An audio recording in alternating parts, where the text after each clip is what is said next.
Bonjour, nous sommes au lendemain de l'Immaculée Conception.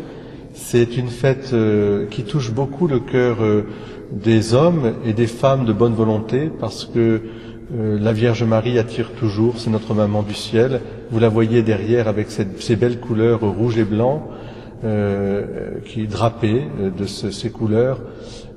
L'Immaculée Conception, c'est d'abord pour la France les apparitions de Lourdes qui ont lieu en 1858, 4 ans après la déclaration officielle de l'Église du dogme de l'Immaculée Conception. Je suis l'Immaculée Conception, cela veut dire que le projet que Dieu a toujours voulu pour les hommes, de les voir saints, immaculés, sans tache, s'est réalisé dans cette personne merveilleuse et tendre et douce qui est la Vierge Marie.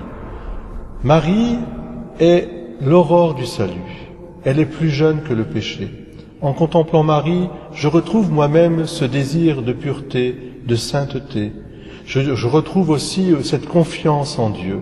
Voilà pourquoi d'un pôle du monde entier à l'autre, eh bien, les sanctuaires de Marie sont toujours visités, quel que soit l'âge, quelle que soit la situation, la détresse, l'angoisse, quelle que soit même la religion. Les gens viennent s'adresser à la Vierge Marie, l'Immaculée Conception, parce qu'ils savent que c'est une maman qui écoute l'appel et le cri de ses enfants.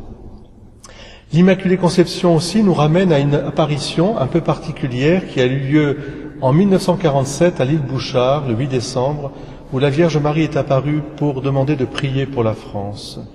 Et en ce contexte bien difficile que vit notre pays, avec ces cris de détresse que ont lancé le peuple de France à travers les Gilets jaunes, eh bien, c'est aussi une invitation à nous confier à la Vierge Marie. Marie demande qu'on prie pour la France. Priez, mes petits-enfants, voilà ce qu'elle disait à l'île Bouchard, priez pour la France car elle est en grand danger. Ce grand danger, eh bien, c'est ce danger du mépris de la personne humaine, depuis sa conception jusqu'à son entrée dans l'autre vie, la vie éternelle. La justice, la paix, la solidarité, ce sont des valeurs vraiment humaines, profondément humaines, auxquelles aspirent tous nos concitoyens. Et la Vierge Marie est là comme une maman qui entend ce cri aussi. Et ce n'est pas pour rien que hier, samedi, nous étions bien sûr en prière, et je dirais dans une prière pour la France, pour que cette France retrouve ce lien, cette communion, cette fraternité.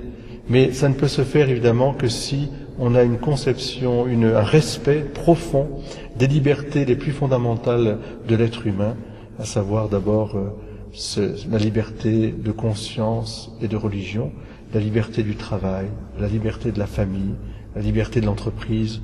Tout cela est tellement essentiel.